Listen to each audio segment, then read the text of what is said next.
having said that, our Prime Minister said, Marufji, I was saying that India's growth story cannot be complete unless it takes its neighbor along with us.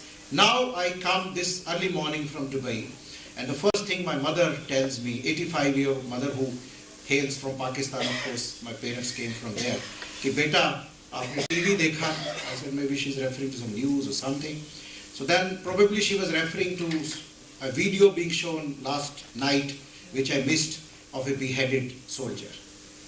Then I think that, because of the chair of SAARC CCI, I'm going to speak here, and then during the course of the week we are organizing the first ever SAARC Economic Summit, where we have invited the 8 trade and economic ministers of SAARC, and they will be coming on 16th to 18th of January in New Delhi, and with all those cultural things of Ghulam Ali's and food festivals and all that.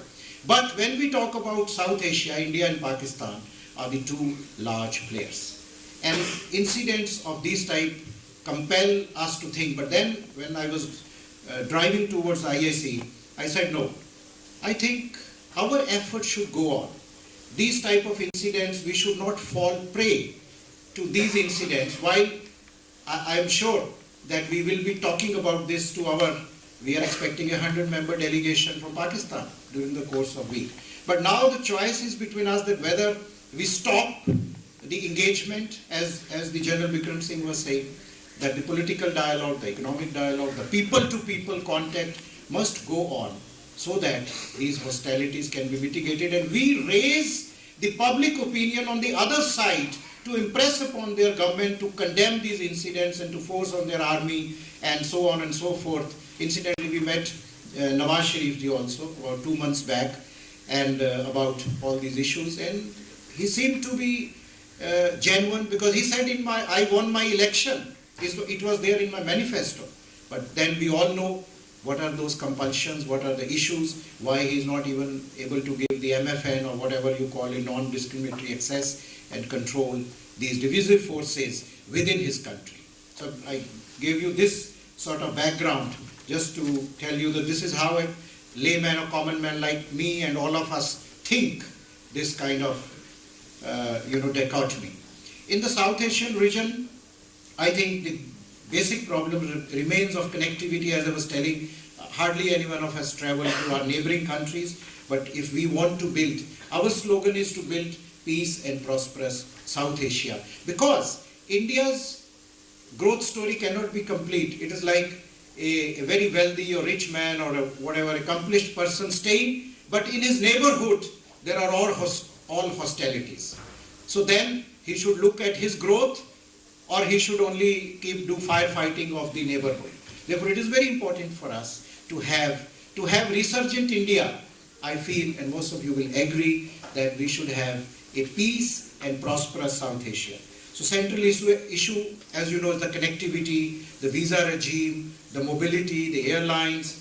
Then, of course, poverty elevation. It's a major hindrance to development of South Asian countries, lack of access to food and other things. Of course, energy and climate change, we have seen in Maldives the issues, and we have demanded to create a SAARC energy grid, so that the needs of, and then there can be excellent cooperation. Like Bhutan has got so much of surplus power which can meet the needs of the Indian electricity, because we are short of power, and we also welcome the Turkmenistan, Afghanistan, Pakistan, India gas pipeline, because we strongly believe these type of multilateral projects will help South Asia to grow and also India to benefit. The trade cooperation I've already talked, we have signatory to SAFTA, but the problem is everything stops because India and Pakistan are signatory to this SAFTA, or the free movement of people and goods, because we feel when goods move, people move, and when people move, then borders are irrelevant. The soft power, India has always been a country with tremendous soft power and the culture, but we have to integrate it with the South Asia. And we have innumerable examples. And also, I feel to control the terrorism, and for all the India to grow and South Asia to grow, collective action to control the terrorism is very important. As the saying goes, that you are at peace and prosperity when your neighbor is at peace and prosperity. I feel we Indians with our values are soul of the world. an integral part of the whole. But the center of gravity of emerging international order is increasingly shifting to the Asian landmass, South Asian landmass, ASEAN landmass, because this is the growth area. Because I happen to be the chair of BRICS also. So South-South cooperation, the BRICS, the IPSA, and the century belongs, I think, to South Asia. So India's pivotal role is seen by its neighbor as an opportunity to ride along with us rather than competing with us for the wealth creation, for the economic, because all the South Asian nation happens to be, so many millions of people in South Asia remain below poverty line. So it is in nobody's interest to have hostilities in this region, and more importantly for our neighboring country, Pakistan. So in the end, I would say that we have inherited this universe from our ancestors, and I think it is our moral obligation and duty to hand it over to our younger generation in a much better form than we inherited it. Thank you. At least for the younger generation, probably what would define us is, say, the relationship with China, is the relationship in the countries that you mentioned, BRICS for example. Would you care to elaborate as in terms of the future relationship that we have with these countries rather than, say, the South Asian countries, which, though important, probably won't be the countries of the future? So I would like to say two things. China, as most of you will know, Maruf will know, China is an observer to SAARC. But I must say in this closed war, four walls, that China is engaging South Asia much more proactively than maybe what we are doing. This is number one. Number two, for BRICS, I think what I said, that because of the change in the economic conditions, I think the earlier economic kind of partnership with US, with Europe, with EU, I think what I was saying is that this century belongs to more South-South cooperation, which is BRICS or IPSA. And we have, incidentally, in both SAARC, we have a SAARC Youth Forum, and you're most welcome to join us on 16th evening and 17th. We have a special session on SAARC, and we're expecting Mariam Nawaz ji to address that, or to chair that. So dear friends, thank you. Please, I will not like to stand between you and the lunch. It's dot 1:30. And thank you very much. Thank you, Maruf ji. Thank you, Janat. Oh, that's great. I request you please be seated here by 2:20 later, because the external minister will come in sharp at 2:30 and you'll sit down. Look forward to you all being here.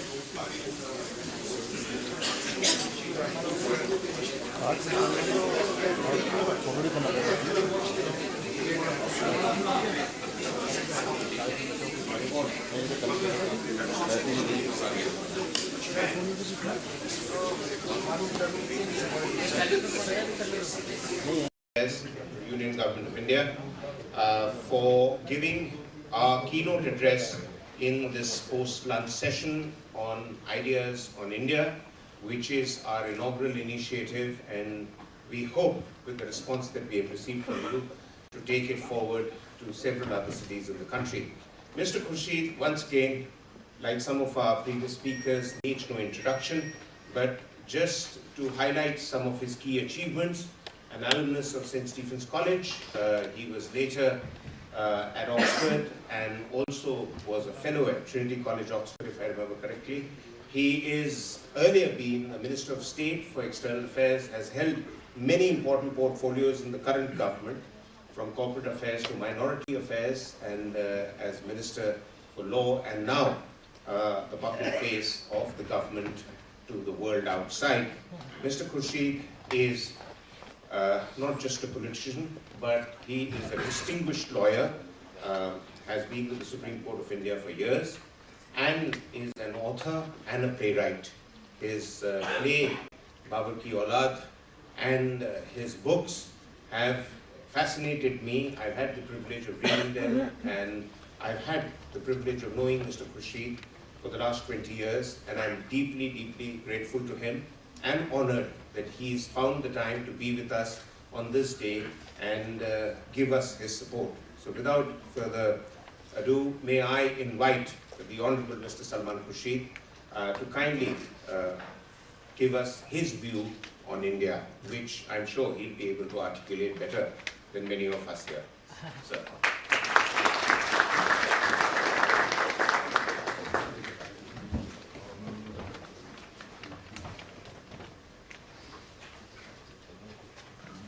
Good afternoon, ladies and gentlemen. Maruf is always been very kind. You know, if you want to know about what my vision of India is and what my sense of India is, you have to read and watch carefully what I say and I do and what Maruf Raza says and what he does. You will find umpteen areas of disagreement. Umpteen areas of disagreement, particularly because of the field in which he's very familiar and he's outstanding, and that field is something on which I have some strong ideas periodically, either collectively because of where I belong or because I think about them. And we often see that there are two divergent positions. But I'm absolutely clear, and I hope that he's equally clear, that at the bottom of each of that divergent opinions is a deep sense of convergence, is an aspiration, commitment, a dream and a desire to find what could be called a synthesis of ideas culminating in our commitment to this country, India. So when he asked me that I should come and speak to you about the idea of India, indeed really what we professionally in the Foreign Service, in the Indian Foreign Service and India's approach to the world, how do we present ourselves? So we obviously present ourselves in a way in which we think we look good, and things that we, even if we don't have all of them to the level to which we should have, but we at least it's an aspirational thing that this is what we would like an ideal India to be, and we want to present that sort of India. You go to the website of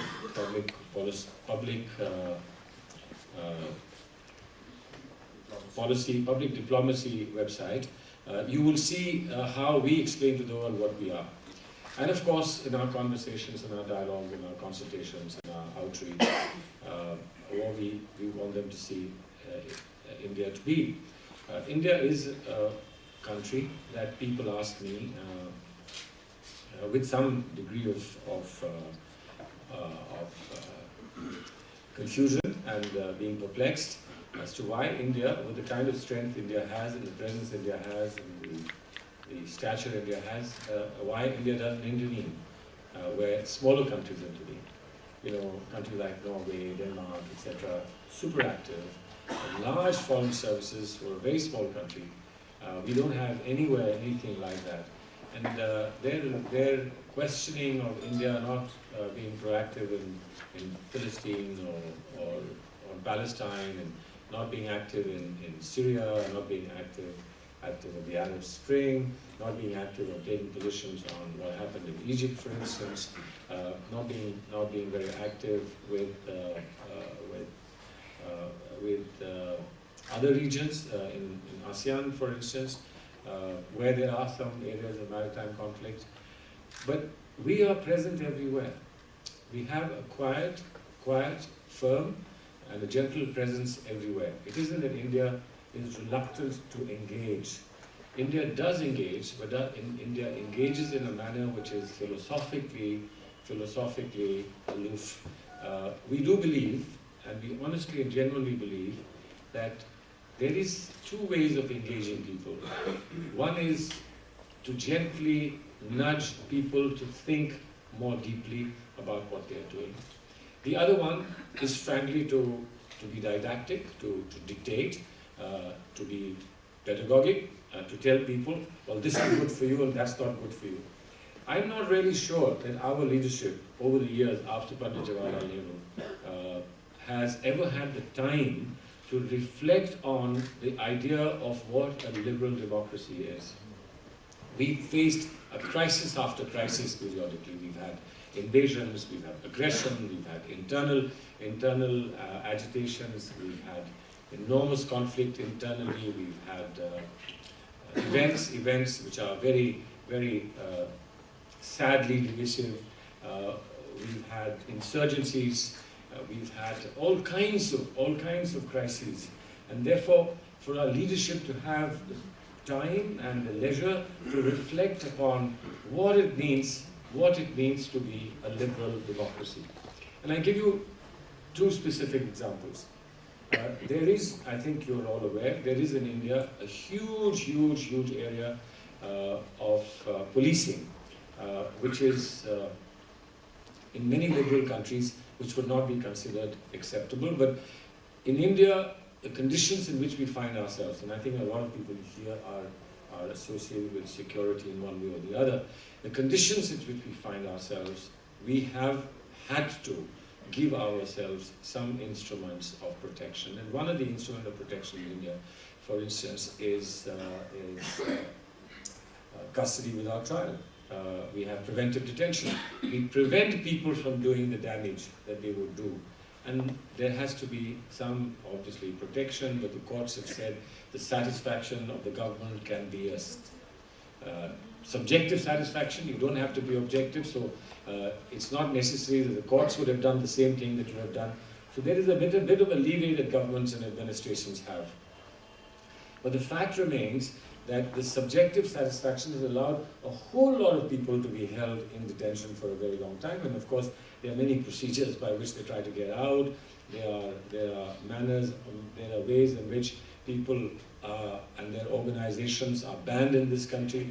The ban is only for 2 years, and their ban then is extended from 2 years to 4 years to 6 years and 8 years, etc. Again, there are safeguards built in for them to be able to question, but the unwritten premise is that these are not safeguards that should be utilized for people who are not wholesome and who are not good for this country.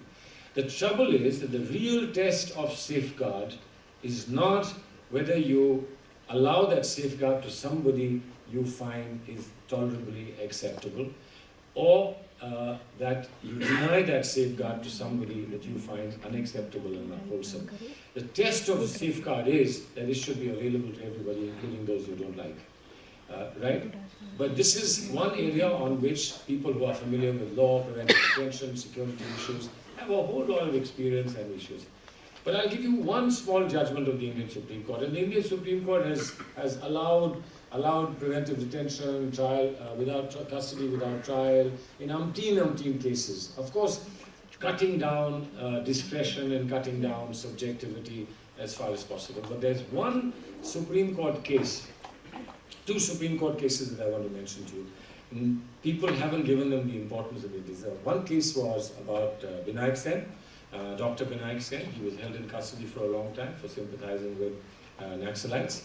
And that was a very serious thing. This matter came up to the Supreme Court. It was only a bail matter. The final matter did not come to the Supreme Court. Only a bail matter came. And the Supreme Court, I think it was Justice Kaju or someone, gave him bail. And in giving him bail, said, you cannot in this country confine and punish a person for thoughts, unless you can show that that person has indulged in physical obstruction, violence, and obviously unwholesome activity that is injurious to national interest and so on and so forth. But just having thoughts is not enough to keep a person confined and keep a person and punish a person. Thought crime is a terrible thing. 1894, idea of a futuristic police world. But we as a country, I believe, have never accepted in an articulated manner thought crime. We have said you can have thoughts that are bad, but bad thoughts must be fought with good thoughts. Bad thoughts cannot be fought with censorship. But we do have censorship. And there are huge areas in which there is disagreement in this country about censorship. There is a disagreement in this country about a whole lot of areas of freedom of expression.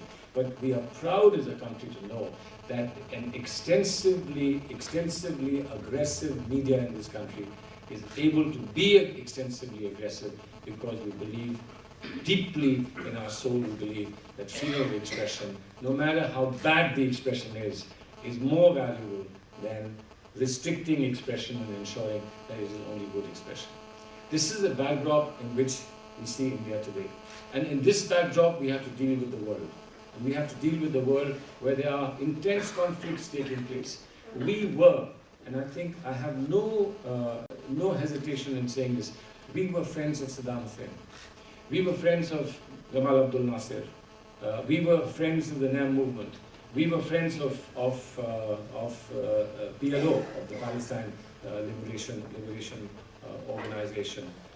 We fought against apartheid in Africa, and we were friends of the people who perhaps were on the margins of unacceptable perpetrators of violence, but they had suffered for centuries. They had suffered insult and humiliation for centuries, and they were fighting, and we gave them voice. And I think we perhaps may have given them more wherewithal to be able to fight against those unwholesome regimes.